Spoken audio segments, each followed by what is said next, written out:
எங்கள் சகோதரர் கர்த்தருடைய சந்ததியில் மாண்ட போது நாங்களும் மாண்டு போயிருந்தால் நலமாயிருக்கும்.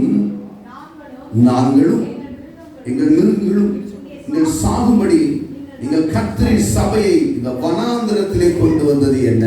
கர்த்தரின் சபைய ஊழியக்காரராகிய மோசே ஆரோனை எங்க கொண்டு வந்துட்டாங்கன்னா வனாந்திரத்துல கொண்டு வந்துட்டாங்க சொல்லி ஆர்கியூமெண்ட் நடக்குது, முறுமுறுப்பு நடக்குது. யாருகிட்ட?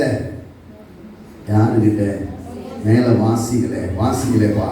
விதைப்பும் அத்திமரமும் திராட்சை செடியும் மாதுளை செடியும் குடிக்க தண்ணீரும் இல்லாத இந்த கெட்ட இடத்திலே எங்களை கொண்டு வரும்படி நீங்கள் எகிப்தியர் புறப்பட்டு பண்ணினது என்ன என்றார்கள். அவன் சொல்லுங்க, என்ன இடமா சொல்லுங்க, என்ன இடம்? இதெல்லாம் சொன்னாதான் நான் விடுவேன். என்ன இடம்? ஆண்டவருடைய ஆலயம் சபை கெட்ட இடமாயா? கர்த்தர் வழிநடத்துகிற மோசே ஆரோனும் கெட்டவர்களா?